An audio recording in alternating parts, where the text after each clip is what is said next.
minha Paraíba, muito boa tarde. Hoje, quinta-feira, dia 1º de fevereiro de 2024, abrindo o mês de fevereiro aqui na programação da sua TV Arapuã, começando mais uma edição do seu Rede Verdade, para você que acompanha, que está sempre ligado aqui na gente. Hoje eu bato um papo, converso aqui com a promotora de justiça, doutora Cláudia Bezerra, ela que é coordenadora do núcleo de acompanhamento do controle externo da atividade policial do Ministério Público da Paraíba. E a gente vai bater um papo sobre a atuação desse setor específico do Ministério Público. Trago também outras informações da política. Teve reabertura dos trabalhos da Câmara Municipal de João Pessoa na manhã de hoje. Hoje à tarde, em Campina Grande, tem um evento político aí do PSB, do governador João Azevedo. Está mexendo com o debate eleitoral lá em Campinas. A gente traz tudo isso aqui no Rede Verdade de hoje, mas deixa eu cumprimentar a minha convidada, a doutora Cláudia. Muito boa tarde, obrigado pela sua presença aqui nessa quinta-feira no Rede Verdade. Boa tarde, Luiz Torres. Eu que agradeço a oportunidade de estar aqui participando da programação, cumprimentar também a sua audiência e dizer que é uma satisfação para nós aqui falarmos com a sociedade através desse veículo de imprensa. Bom demais. Núcleo de Controle Externo da Atividade Policial por parte do Ministério Público, a senhora como coordenadora desse núcleo aqui no Estado. Para a gente entender, nosso telespectador também compreender que atividade é essa, que braço é esse do Ministério Público aqui na Paraíba. Certo. O Núcleo do Controle Externo, ele desenvolve uma atividade prevista na Constituição Federal, como uma das funções institucionais do Ministério Público, no sentido de fiscalizar o controle da legalidade, dos procedimentos policiais, de coibir abusos de autoridade nas ações policiais e zelar pelo respeito aos direitos das pessoas envolvidas nessas ações policiais. Além disso, fomentar as políticas públicas de segurança pública, fazer as interlocuções com a gestão pública, a administração pública, no sentido de que, ao final, seja prestada uma atividade policial de forma efetiva e eficaz para toda a sociedade. Olha só, então, às vezes, até o cidadão nem sabe que dentro do Ministério Público existe um núcleo específico para olhar, acompanhar a atividade policial. E aí vale para todas as polícias, para a gente entender. Isso. Vale para todas as polícias, todos os órgãos de segurança pública. Obviamente, se tratar de Polícia Federal, essa atribuição vai ser desenvolvida pelo Ministério Público Federal, mas todo agente de segurança pública que esteja investido de parcela do poder de polícia na atividade fim dele, ele vai ser alvo de controle externo, ou de forma concentrada, que é feita pelo núcleo, ou também de forma difusa, que é feita por todos os promotores de justiça com atribuição criminal no Estado. Que podem encaminhar para o próprio núcleo. Que podem fazê-lo por si, como também nos casos de maior repercussão, ou que precisar de um apoio nosso, também pode encaminhar o caso, ou até apenas solicitar um apoio do NCAP. Tá. Bom, vamos lá. Para a gente, em números, se a gente conseguisse traduzir em números do ponto de vista da atividade do núcleo no Ministério Público, quantos procedimentos no meio do ano de 2023 ou ao longo desse tempo todo a gente tem em registro, em andamento, para a gente entender quantitativamente falando o trabalho? Eu vou lhe trazer um dado do ano de 2023, extraído do MP Virtual, que é o nosso sistema de controle de procedimentos judiciais e extrajudiciais. No ano passado foram instaurados 393 notícias de fato, que é o procedimento de entrada em que a gente recebe as demandas advindas do Poder Judiciário, do próprio Ministério Público, através dos promotores de justiça, do cidadão, os termos de audiência de custódia, em que são eventualmente relatados excessos nas atuações policiais que venham a demandar a nossa atuação. Então, a partir dessas notícias de fato, nós escolhemos elementos que podem culminar com a conversão ou instauração de outros procedimentos de outras naturezas. Mas a porta de entrada foram de quase 400 procedimentos instaurados. Para apurar denúncias de eventuais ilegalidades e abusos cometidos por policiais na Paraíba. Eu devo considerar esse número grande ou pequeno? Se a gente for fazer é algo que nos assusta para dizer assim, olha, a Polícia da Paraíba tem tido um número muito alto de denúncias. É óbvio que algumas delas, ou boa parte delas, se transforma, é arquivado. E outras é que entram com ação. Mas é um número alto ou não? Não. O que nós desejamos é que o número seja o menor possível, na realidade. Porque são notícias de ilegalidade, são notícias de afronta à lei.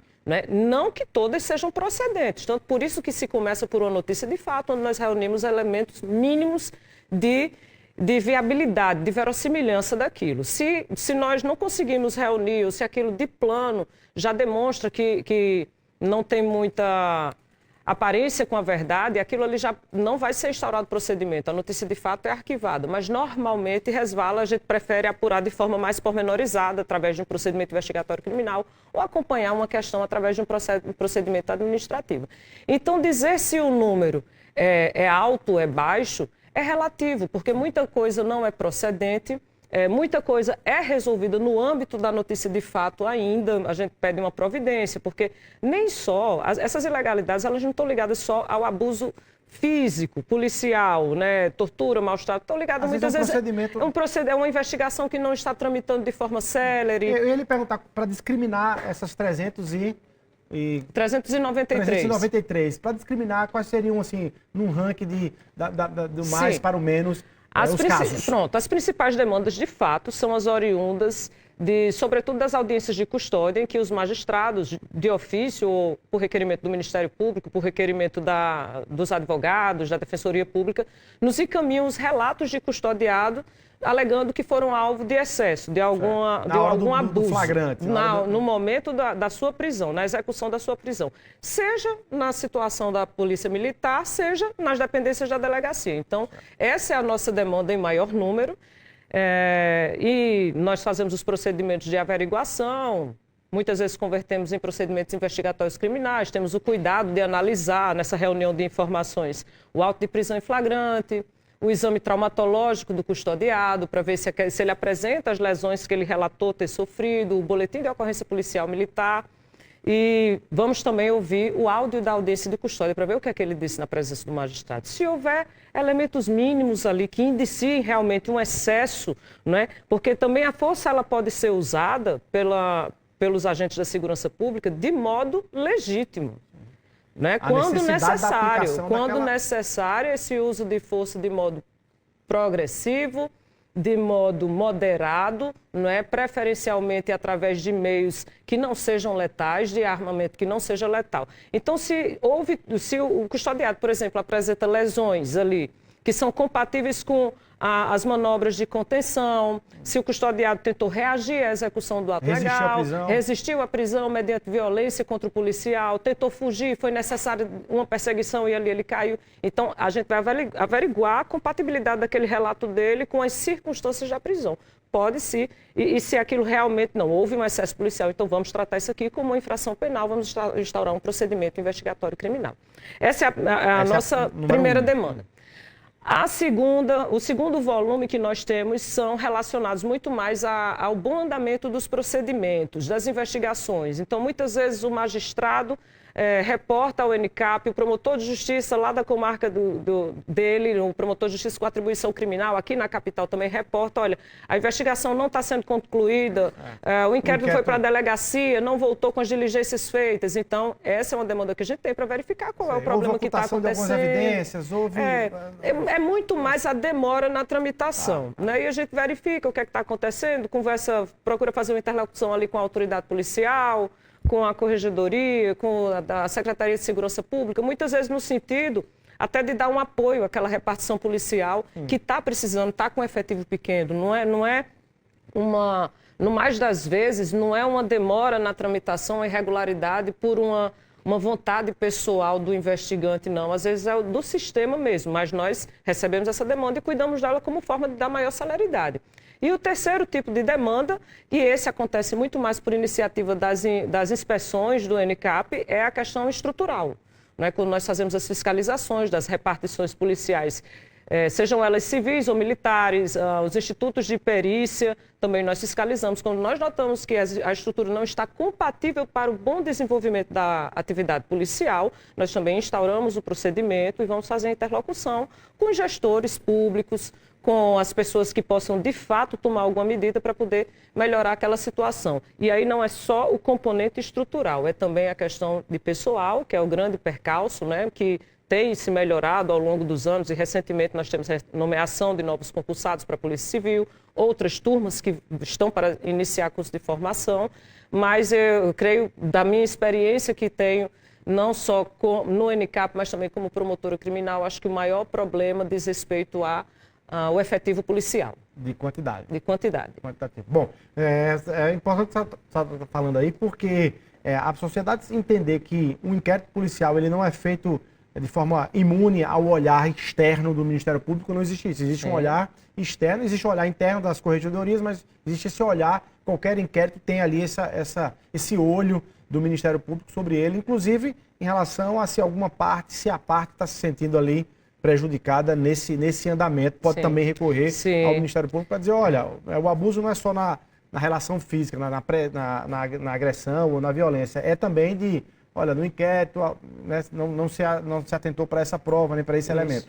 Nós já recebemos demanda dessa natureza, em que a própria parte interessada na finalização daquela investigação, no mais das vezes a vítima, olha, a investigação não está sendo concluída, o crime aconteceu em data tal e até agora não tive resultado, andamento, a gente vai procurar saber o que é que está acontecendo nessa tramitação, se ela está se demorando assim por prazo irrazoável, muito bom, muito bom. No caso do primeiro item, quer dizer, o item o caso que mais aparece na relação das audiências de custódia, de acusações de ilegalidade nessa abordagem, as câmeras no fardamento dos policiais resolveriam isso de forma mais clara, assim, ou seja, diminuindo a abordagem policial, né, o excesso policial, seja diminuindo a acusação infundada, porque ninguém vai fazer uma acusação sabendo que tem uma prova ali de imagem para desmenti-la, né, perante a autoridade judicial. As câmeras resolveriam, que é o debate que está no Brasil hoje, e o Ministério Público, o NCAP, é favorável a isso? Isso. Como eu venho dizendo, o uso das câmeras corporais, né, por agentes de segurança pública é uma tendência internacional, é uma tendência nacional. Vários estados já estão usando e com esse uso vem diminuindo a letalidade policial. Consequentemente, também facilita o controle da execução dessas operações policiais por parte das corregedorias, por parte do Ministério Público. O posicionamento do NCAP é no sentido de que devemos implementar o quanto antes. Há um procedimento instaurado nesse sentido, já foi expedida a recomendação e estamos no aguardo das medidas administrativas, porque não é uma medida que se toma de um dia para o outro. É uma medida de alto custo, precisa se passar por procedimentos licitatórios, precisa de previsão orçamentária, precisa de treinamento dos policiais, porque quando a gente imagina a câmera corporal, não é só aquele artefato aqui. É a base de dados, onde vai ser guardado, por quanto tempo vai ser guardado, vai estar ligado toda hora, vai estar ligado só no momento de determinadas operações policiais, né? Enfim, o armazenamento dessas informações vai perdurar por quanto tempo, até o julgamento do processo, não se sabe. Então, precisa tudo isso ser implementado. O NCAP vem acompanhando, a notícia mais recente, no momento inicial, quando iniciamos o procedimento com essa finalidade, o Estado alegava que não tinha previsão orçamentária. Porém, nós já temos a notícia mais recente de que no plano plurianual, que se inicia agora em 2024, já foi feita já foi inserida essa verba com essa destinação, e a notícia mais recente que eu tenho é de que o Estado está fazendo testes para escolher que tipo de câmera, né? Porque também é que tipo e de que forma. Vai comprar o equipamento, vai alugar o equipamento, vai ser para a tropa toda, vai ser só para determinados grupos, alguns batalhões. Né? São Paulo, quando implementou, não implementou para todos, era inviável. Mas aí, aos poucos, aquilo vai progredindo e, de fato, diminui muito. Por que é importante esse método ser adotado aqui na Paraíba, por exemplo, e se há exemplos de resultados positivos nesse sentido? A importância é a segurança jurídica para todos, Luiz, para todos. Porque tanto o cidadão, ele vai se sentir mais seguro, não é a partir do momento de que aquela ação policial está sendo filmada, então ele se sente seguro de que está tudo registrado, de que não vai acontecer um excesso, que se houver ele tem como buscar aquilo. O policial vai se sentir seguro contra acusações, no mais das vezes infundadas, que acontecem nas audiências de custódia, muitas vezes como forma de sensibilizar o juízo da audiência de custódia para anular aquela prisão, dando relaxamento, para conceder uma liberdade provisória e imputando de forma muitas vezes irresponsável aos policiais determinados atos de abusos que não aconteceram daquela forma. E é uma segurança jurídica para o processo. Porque o magistrado que vai julgar a ação penal lá na frente, ele vai muitas vezes poder aferir, através da consulta naquelas imagens, como foi a entrada naquele domicílio, como foi o encontro de determinada porção de droga, onde era que estava determinada arma, coisas que muitas vezes no calor dos fatos foram confessados ali na fase policial, mas que quando vai ter uma audiência de instrução 1 ano, 2 anos depois, o réu, usando do seu direito, muda a versão completamente. E fica muito debate testemunhal, um processo, uma instrução de testemunhas, né? Isso. E a imagem ela chega ali para poder esclarecer ou, de forma irrefutável, adotar uma tese. Perfeito. Bom, eu lhe vou repetir uma pergunta que ele fez agora há pouco no rádio, ou seja, mesmo sem o uso das câmeras, né, corporais, a gente pode dizer, a Polícia da Paraíba é uma polícia pacífica? Tem dados em relação que possam apontar para isso ou não? Ou é uma polícia violenta? O que eu posso dizer das pesquisas que vêm sendo feitas é que a Polícia da Paraíba ela não é uma polícia com alto índice de letalidade, né? Essa informação está no mais recente anuário da Segurança Pública, que traz dados de 2021, de 2022, é o anuário de 2023. Ele foi publicado no final do ano passado. E para a gente ter um comparativo, que eu sempre gosto de fazer, é entre os estados vizinhos, porque por causa da região geográfica, condição socioeconômica que nós temos, a nossa condição cultural, a letalidade da Paraíba é menos da metade do que a da letalidade desses estados vizinhos. A Paraíba mata metade do que o Pernambuco e o Rio Grande do Norte matam. Isso. Não vamos usar essa expressão mata, porque nós, embora o resultado seja esse, mas digamos que... Fica criminalizando. Fica criminalizando. Dá a entender que a ação final seria de matar. Não, no confronto policial, que eventualmente resultar um óbito, né, daquele confronto, porque da parte da letalidade policial, nós temos também a vitimização policial. Nós temos também quantos policiais morrem em confrontos também com pessoas que estão ali na infração da lei. E o nosso é baixo também? E o nosso também é proporcionalmente baixo, né? Também está nessa mesma situação. Tá. Doutora Cláudia, para a gente fechar esse bloco, eu quero perguntar, porque no próximo bloco eu quero lhe perguntar para o cidadão como é que ele entende quando uma abordagem policial está passando dos limites, para que a senhora possa clarear isso para a gente. Existe uma confusão em relação a isso por parte natural do cidadão, né? Mas antes eu quero perguntar em relação ao policial, se ele tem ali também, por parte do Ministério Público, do ENICAP, também nesse controle externo, uma visão de equilíbrio e de apoio em casos em que ele é indevidamente acusado. Certo. Erroneamente acusado. Certo. O policial, quando a gente instaura o procedimento, que ele pode não reunir elementos mínimos, esse policial sequer chega a ser notificado para prestar nenhum esclarecimento. Vamos dizer que venha, exemplificamente, um termo de audiência de custódia, que o custodiado disse que foi torturado, sofreu chutes, tapas, socos, tal. Nós olhamos o laudo traumatológico dele, não tem nada.